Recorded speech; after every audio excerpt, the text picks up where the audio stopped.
অসমৰ এগৰাকী ছবি জগতৰ পথিতযশা মহীৰূহ অভিনেতা সন্মানীয় নিপন গোস্বামী ডাঙৰীয়াই আজি ঠিক 15 মিনিটৰ লগে লগে দেহা অৱসান ঘটিছে আৰু শ্ৰীমন্ত শংকৰদেৱ সংঘৰ তৰফৰ পৰা এই শোক বাৰ্তাটো পোৱাৰ লগে লগে আমি গভীৰ শোক প্ৰকাশ কৰিছোঁ। তেখেতৰ আত্মাৰ চিৰশান্তি কামনা কৰিছোঁ আৰু শ্ৰীমন্ত শংকৰদেৱ সংঘৰ তৰফৰ পৰা তেখেতসকলৰ পৰিয়ালবৰ্গলৈ আমি সমবেদনা জ্ঞাপন কৰিছোঁ। শ্ৰীমন্ত শংকৰদেৱ সংঘৰ লগতো সিদিনাখন বোকাখাত অধিৱেশনত নিপন গোস্বামী সুশৰীৰে আহিছিলে আৰু বহু মননশীল কথাৰে অধিৱেশনৰ শাস্ত্ৰীয় অনুষ্ঠান উদ্বোধন কৰিছিলে।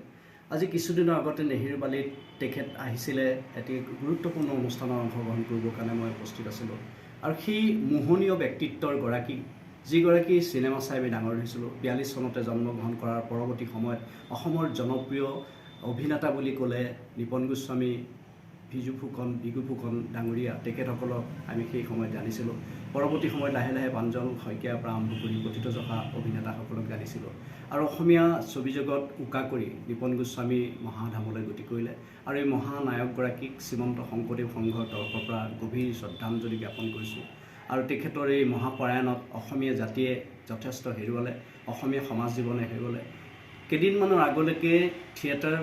ভ্ৰাম্যমান থিয়েটাৰ জগততো অভিনয় কৰি বিভিন্ন ঠাইত ঘূৰিছিলে আৰু মই ব্যক্তিগতভাৱেও তেখেতক বহু ঠাইত লগ পাইছিলোঁ আৰু অভিনয় কৰিবলৈ অহা সেই নিপন গোস্বামী ডাঙৰীয়াৰ শেষ বয়সলৈকে তেখেতৰ যিটো স্বাস্থ্য, তেখেতৰ যি সবল কথা বাৰ্তা, তেখেতৰ মননশীল অভিনয়,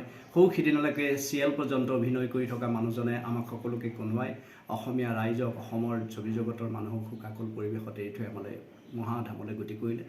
বা তেখেতৰ বিদেহ আত্মাৰ চিৰশান্তি কামনা কৰিছোঁ আৰু শ্ৰীমন্ত শংকৰদেৱ সংঘৰ লক্ষ লক্ষ ভকতৰ তৰফৰ পৰা তেখেতৰ এই যি গমন, এই গমনত তেখেতৰ আত্মাৰ সদ্গতি হওক আৰু পৰিয়ালবৰ্গলৈ জনাইছোঁ গভীৰ সমবেদনা।